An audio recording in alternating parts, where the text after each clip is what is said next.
میں اسے چودھری کیوں مانوں؟ میں اسے ملک کیوں مانوں؟ میں اسے ارائی کیوں مانوں؟ جس نے تقسیم جائیداد کے وقت بیٹوں کو یاد رکھا، بیٹی کو یاد ہی نہیں رکھا۔ تو لاکھ قبر پہ گلاب کے پھول ڈال، تو لاکھ روزانہ ہر سال 10 محرم کو قبر کی لپائی کر، لیکن اللہ کی قسم بیٹی کو حصہ نہیں دیا۔ گھر کی مفلسی اور گھر کے حالات پتلے دیکھ کر، جب بیٹی کے گھر کا میٹر بجلی کا بل زیادہ آنے پر بجلی کٹے گی، گیس کا کنیکشن کٹے گا، جب ماں سے بچے روٹی مانگیں گے اور ماں دوپٹے میں منہ دے کے روئے گی، تو کیا اللہ تجھے قبر میں سکون کی کروٹیں دے گا؟ نہیں نہیں۔ بیٹیوں کو حصہ دو۔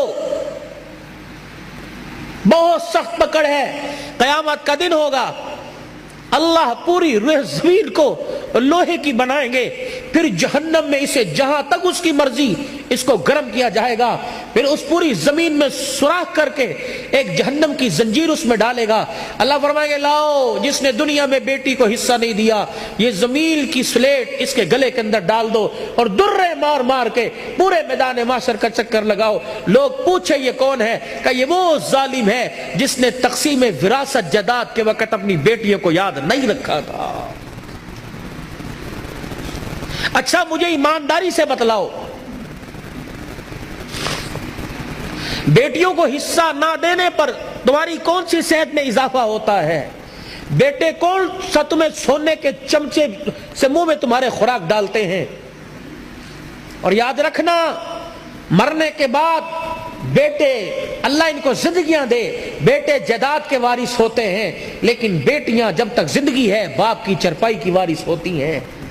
نہیں بھولتیاں، کمیٹیاں ڈال ڈال کے باپ کا ختم کروائیں گی، اپنے خامد سے مانگ مانگ کر پیسے جوڑ جوڑ کے جا مسیطے مٹھائی دیا، مولوی صاحب نو کہیں میرے ابو نو سال ہو گیا دعا کر دیں۔